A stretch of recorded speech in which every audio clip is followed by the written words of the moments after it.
अनाथ बहनों का नदी किनारे फलों का बागान।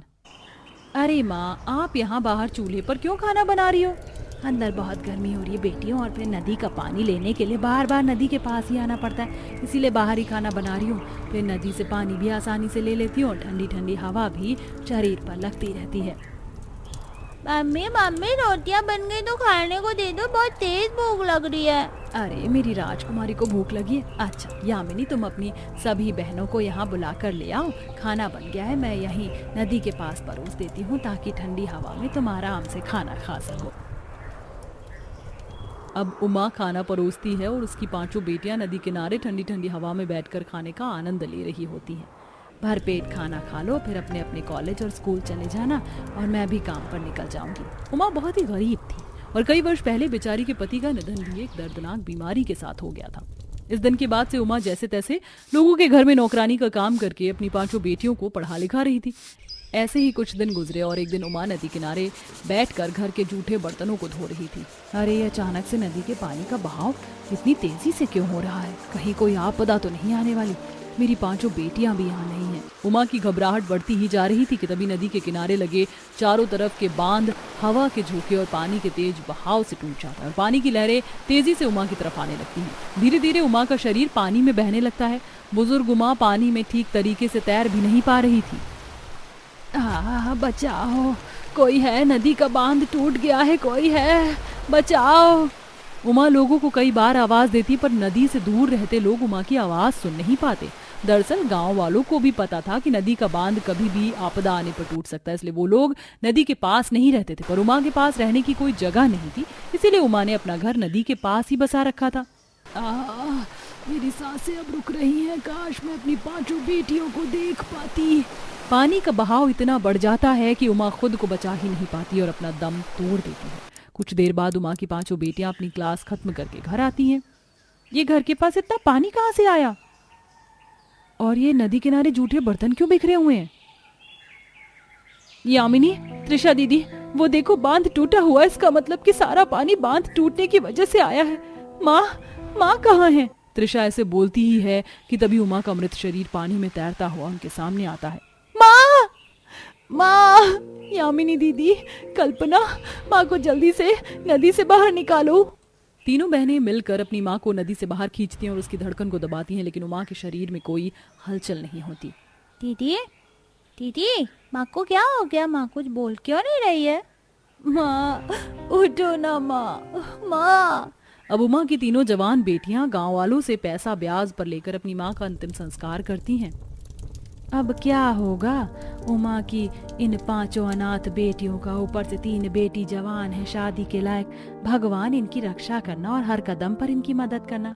माँ के गुजर जाने के बाद तीनों ही बहनें अपनी अपनी पढ़ाई छोड़ देती हैं और लोगों के घर में बर्तन मांजने का काम शुरू कर देती हैं, ताकि उनकी दोनों छोटी बहनों को अच्छी शिक्षा प्राप्त हो सके। माँ के अंतिम संस्कार के समय पर जो उधार पैसे लिए थे उसका ब्याज बढ़ता ही जा रहा है और सूद काटने लायक पैसे इकट्ठा हो ही नहीं पा रहे हैं। पांचों बहन सर पर पड़े कर्ज के भार को चुकाने की बात कर ही रही होती कि तभी कर्जदार दरवाजे पर खड़े होकर, अरे ओ यामिनी, बाहर आओ जरा। अरे काका, आप आइए ना, अंदर बैठिए। अंदर बैठने नहीं आया हूँ, बल्कि ये पूछने आया हूँ कि हमारे कर्ज के पैसे कब चुकाओगी? करीब 6 महीने गुजर चुके हैं और तुमने अब तक 1 रुपया नहीं दिया है। अरे आखिरकार कब दोगी हमारे पैसे? अब तो तुम्हारी माँ की चिता की राख भी ठंडी हो गई होगी। अब तो हमें हमारे पैसे लौटा दो। शंभू काका, चंद्र काका, ऐसा मत कहिए। मैं दिन रात मेहनत कर रही हूँ आपके पैसे चुकाने की खातिर। मैं जल्द चुका दूंगी, आप मुझे कुछ दिनों की मोहलत और दीजिए। ठीक है, पर सिर्फ कुछ दिनों की। अगर आप हमारे पैसे नहीं दिए तो अंजाम बहुत बुरा होगा। अब पांचों बहनें निराश होकर नदी किनारे आकर बैठ जाती हैं। दीदी, आए दिन गांव के लोग हमें धमकी देकर क्यों जाते हैं? अरे बाबू, तुम ये सारी चीजें इतने ध्यान से मत सुना करो, ये तुम्हारे काम की चीज नहीं है। पर त्रिशा, इस बार चंद्र काका और शंभू काका हमें आखिरी मोहलत देकर गए हैं और तुम भी जानती हो कि हम जो काम करते हैं उससे हमारी कमाई ठीक तरीके से नहीं हो पाती है। अगर यही हाल रहा तो हम कर्जदारों के पैसे नहीं चुका पाएंगे। काश माँ जिंदा होती, पर तुम्हें पता है माँ का सपना था कि जिस नदी किनारे हम लोग रहते हैं वहीं पर बहनें अपना एक फलों का बागान बनाएं, ताकि फलों की शाखाएं हमारे घर तक आएं और मीठे मीठे फल हमें खाने को मिले और वृक्ष की ठंडी छांव के नीचे बैठकर हम आनंद से अपनी जिंदगी बिताएं। हाँ, तुम सही कह रही हो, ये चीज़ मैंने भी माँ के मुंह से सुनी थी, पर अब तो माँ चली गई है। दीदी, क्या हम माँ के सपने को पूरा नहीं कर सकते? आप तो कहते हो ना कि माँ कहीं ना कहीं से हमें हमेशा देख रही है। तो सोचिए, अगर हम उनके सपने को पूरा करेंगे तो ये चीज देखकर कितनी खुशी होगी। 6 साल की लाली की बातें सुन तीनों बड़ी बहन का कलेजा फट जाता है और वो उस दिन प्रण लेती हैं कि वो अपनी माँ के सपने को अब जरूर पूरा करेंगी। तभी उस रात पांचों बहन मिलकर नदी किनारे नदी के बेउपजाऊ मिट्टी को फावड़े से खोद खोद कर उपजाऊ बनाती हैं और उसके अंदर फलों के बीज डालती हैं। जब तक फलों की सिंचाई हो रही थी तब तक तीनों ही बहन दूसरों के घरों में नौकरानी का काम कर रही थी। तभी एक दिन, दीदी दीदी देखो, हमारे फलों के पेड़ अब पनपने लगे हैं। तभी दूर खड़ा शेखर ये सारी चीज देखकर, नहीं, ऐसा नहीं हो सकता। मैं इन 5 अनाथ बहनों का ये फलों का वृक्ष विशाल नहीं होने दूंगा। अगर ये वृक्ष विशाल हुआ तो यहाँ की जमीन पर इन 5 अनाथ बहनों का हक हो जाएगा। तभी उस रात जब पांचों बहन निश्चिंत होकर अपनी झोपड़ी में सो रही होती हैं, वहीं शेखर नदी के बांध को खोल देता है, जिससे नदी किनारे पनप रहे फलों के पेड़ पानी में डूब कर मर जाते हैं। अगले दिन सुबह ये दृश्य जब पांचों अनाथ बहनें देखती हैं, हे भगवान, ये सब कैसे हो गया? रातों रात एक दिन पहले तो हमारा ये फलों का वृक्ष एकदम ठीक था। लगता है हम माँ का सपना कभी पूरा ही नहीं कर पाएंगे। ऐसे हिम्मत मत हारो कल्पना, हम एक बार फिर कोशिश करेंगे।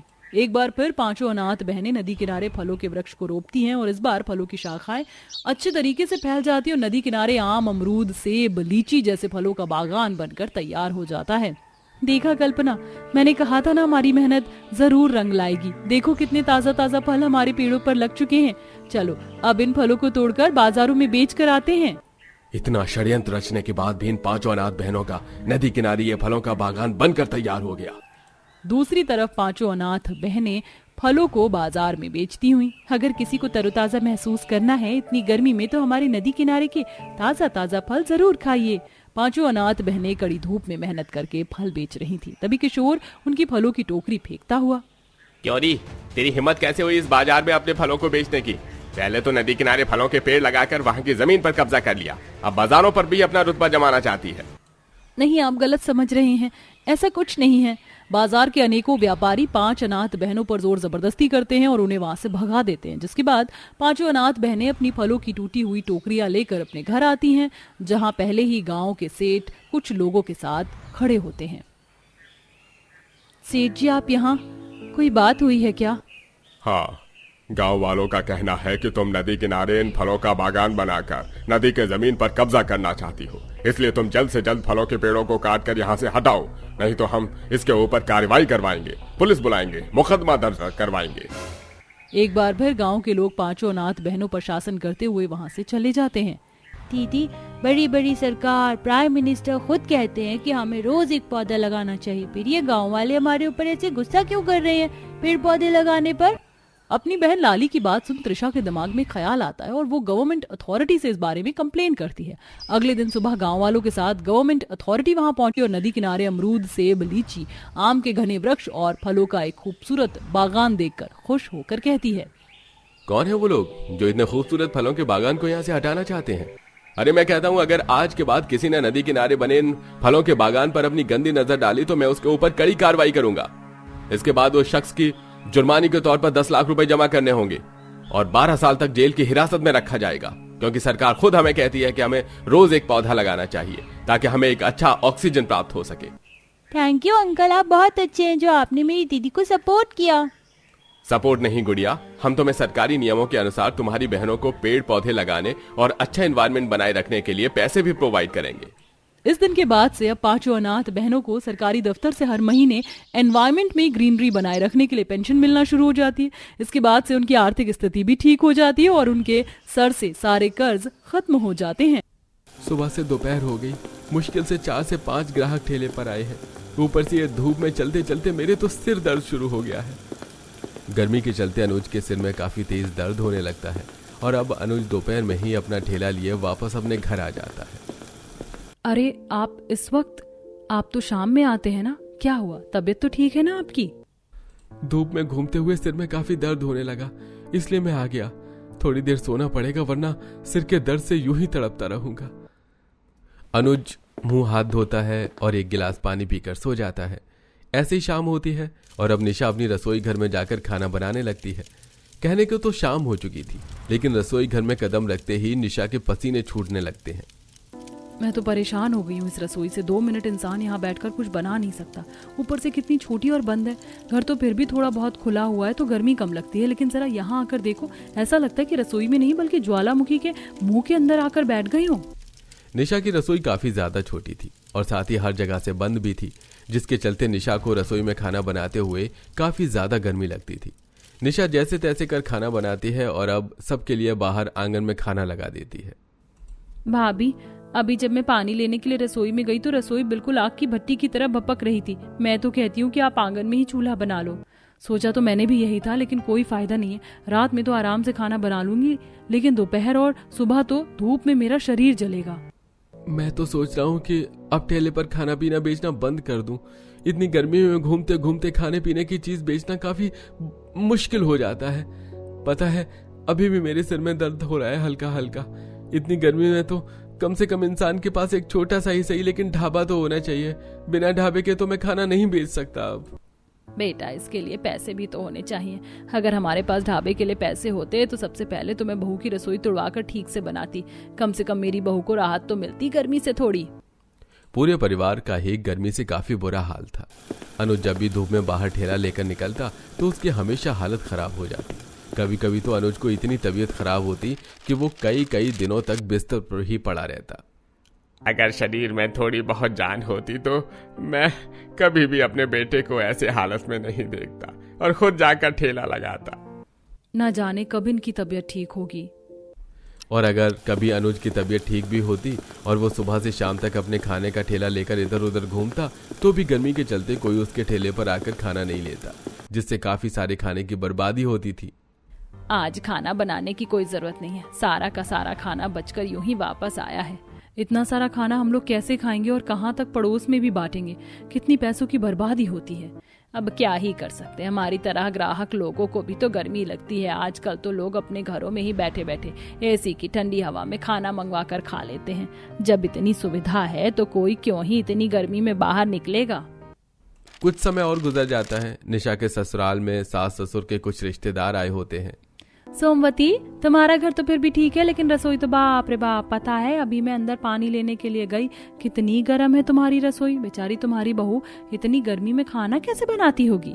क्या बताऊं दीदी, हम सब काफी परेशान है रसोई की वजह से। 2 मिनट बैठ नहीं सकते अंदर जाकर। शहर से तो अच्छा हमारा गांव ही है। पता है, गांव में आज भी कई लोगों के घर मिट्टी के बने हैं। हमारा तो खुद का ही घर मिट्टी का बना है। घर से लेकर रसोई सब कुछ मिट्टी का ही है। पूरा घर बिल्कुल बर्फ जैसा ठंडा रहता है। मुझे तो लगता है कि पुराने जमाने में ही लोग मिट्टी के घर रसोई वगैरह बनाते होंगे, लेकिन आज के समय में भी लोग मिट्टी के घर में रहते हैं। ये जानकर काफी हैरानी हुई। वही तो बहू, बिना पैसे लगाए बस थोड़ी मेहनत कर, कम से कम गर्मी से थोड़ी राहत तो मिलती है। 2-4 दिनों में ही वो सभी रिश्तेदार वापस अपने घर चले जाते हैं। तो वहीं अब निशा जल्दी से ढेर सारी मिट्टी इकट्ठा करके घर लेकर आती है, जिसे देख सोमवती, मनीषा बहू तो इतनी सारी मिट्टी क्यों लेकर आई है, भला अब इस मिट्टी का क्या करेगी।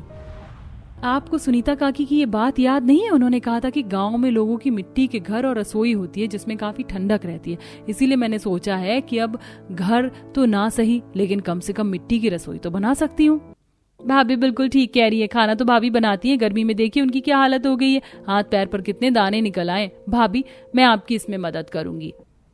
निशा अपनी सास और नंद की मदद से अब जल्दी एक मिट्टी की रसोई बनाती है। रसोई के साथ साथ रसोई में इस्तेमाल किए जाने वाले बर्तन और यहाँ तक कि तसल्ली से बैठकर खाने के लिए छोटे छोटे बैठक भी बनाती है। 3 से 4 दिन की लगातार मेहनत के बाद आखिरकार निशा की मिट्टी की रसोई बनकर तैयार हो जाती है, जिसके अंदर काफी ज्यादा ठंडक होती है। अरे बहू, इसके अंदर तो सच में काफी ज्यादा ठंडक है। अब तो हम इस मिट्टी की रसोई में बैठेंगे और यहीं पर आराम से खाना खाएंगे। हाँ भाभी, मुझे भी यहाँ पर काफी सारा ठंडक महसूस हो रही है। अब तो आराम से आप खाना बना पाएंगी। पूरा परिवार आधे से ज्यादा समय उस मिट्टी की रसोई में ही गुजारता। तो वहीं अब सब खाना बनाने के साथ साथ एक साथ बैठकर खाना भी खाते। गरीब बहू निशा को इस गर्मी में अपनी गर्म रसोई से छुटकारा तो मिल गया था, लेकिन वहीं अनुज का काम अब दिन पर दिन काफी मंदा होता जा रहा था। क्या करूं, कुछ समझ नहीं आ रहा है। फैक्ट्री में जाकर मजदूरी करूंगा तो भी 4 पैसे नहीं कमा पाऊंगा। इतने सपने लेकर ये ठेले का काम शुरू किया था मुझे, पर क्या पता था कि ये ऐसा हो जाएगा। आप एक काम क्यों नहीं करते? जिस तरह हमने मिट्टी की रसोई बनाई ठीक उसी तरह आप एक मिट्टी का ढाबा बनाएं। फिर देखना आप आराम से एक जगह बैठकर लोगों को खाना खिलाएंगे। मिट्टी की रसोई और मिट्टी का ढाबा बनाने में काफी बड़ा अंतर है। और रसोई तो फिर भी तुम लोगों ने 4-5 दिन में बना ली, लेकिन ढाबा बनाने में काफी समय लगेगा और ये काम इतना आसान नहीं है जितना दिख रहा है। जानती हूँ ये काम काफी मुश्किल है, लेकिन अब करना तो होगा ना। अगले दिन अब पूरा परिवार एक साथ मिलकर मिट्टी का ढाबा बनाने के लिए काफी सारी मिट्टी को इकट्ठा करता है और अब धीरे धीरे मिट्टी का ढाबा बनाना शुरू कर देते हैं। मैं तो सोच रही हूँ ढाबा बनाने के साथ साथ मिट्टी के बड़े बड़े चूल्हे और तंदूर भी बना लेते हैं, लेकिन जब ग्राहक खाएंगे तो बैठेंगे कहाँ? भाभी, जब मिट्टी का ढाबा बना रहे हैं तो मिट्टी की कुर्सी टेबल भी बना लेते हैं। काफी मेहनत और कुछ समय के बाद आखिरकार इस गरीब परिवार का मिट्टी का ढाबा बनकर भी तैयार हो जाता है, जिसके अंदर काफी ज्यादा ठंडक थी। आसपास के कई सारे लोग मिट्टी के ढाबे को देखकर काफी हैरान होते हैं और अब इस मिट्टी के ढाबे में आते हैं। अरे ये आप लोगों का ढाबा सच में मिट्टी का ही बना है ना? ये तो हमें लग रहा है कि मिट्टी के घर वगैरह तो देखे थे, लेकिन मिट्टी का ढाबा पहली बार देख रहा हूँ। बिल्कुल सही कहा है आपने, हमारा ये ढाबा मिट्टी का बना हुआ है और यहाँ का खाना तो इस ढाबे से भी ज्यादा बढ़िया है। अरे भूख तो बहुत जोरों की लग रही है। वैसे क्या क्या है खाने में? यह हमारा मेन्यू है, आपको जो भी खाना है बता दीजिए, हम अभी झटपट तैयार कर देते हैं। ग्राहकों के ऑर्डर देते ही अनुज और निशा बड़े बड़े मिट्टी के बर्तनों में मिट्टी के चूल्हे पर ही उनका ऑर्डर का खाना बनाते हैं। और अब जब सभी ग्राहक मिट्टी के बर्तनों में बना हुआ खाना खाते हैं तो ये खाना खाकर तो मुझे अपने गांव की याद आ गई। जब मैं गांव में रहता था तो वहाँ अक्सर मिट्टी के बर्तनों में बना हुआ ही खाना खाया था। मिट्टी के बर्तन में बना हुआ खाने का स्वाद ही अलग है भाई। और ये मिट्टी के गिलास में ठंडी ठंडी लस्सी। अरे भैया, ऊपर से इस मिट्टी के ढाबे में तो एक पंखा तक नहीं है, लेकिन मिट्टी की वजह से यहाँ कितनी ज्यादा ठंडक है। सभी ग्राहक काफी खुश होते हैं, जिसे देख अनुज और निशा को काफी ज्यादा अच्छा लगता है। ऐसे कुछ दिन गुजर जाते हैं और अब निशा और अनुज का मिट्टी का ढाबा काफी तेजी से अपनी रफ्तार पकड़ लेता है। अरे यार, खाना ठंडा हुआ जा रहा है और तू है कि फोन चलाने में लगा हुआ है। अरे जल्दी से खाना खा ले, वरना तेरे हिस्से का ये शाही पनीर मैं खा जाऊंगा। अरे 2 दिन पहले जब हम मिट्टी के ढाबे में आए थे तो मज में यहाँ की फोटो पोस्ट करी थी और सिर्फ 2 दिन के अंदर ही कितने अच्छे व्यूज और लाइक आए हैं इस पर। और देख, लोग तो लोकेशन भी पूछ रहे हैं इस जगह आने की। अरे वही लगता है इनका ये मिट्टी का ढाबा कुछ समय में काफी फेमस होने वाला है। जो भी ग्राहक निशा की मिट्टी के ढाबे में आ रहे थे वो सब वहां की फोटो क्लिक करके सोशल मीडिया पर पोस्ट कर रहे थे, जिससे अब और भी कई सारे लोग निशा के मिट्टी के ढाबे से जुड़ जाते हैं और अब धीरे धीरे उनकी आर्थिक स्थिति भी ठीक होने लगती है। उनके गरीबी वाले हालात पूरी तरह से मिट जाते हैं और पूरा परिवार हंसी खुशी रहता है। तो वहीं आज भी निशा और अनुज का मिट्टी का ढाबा ग्राहकों से भरा हुआ होता है।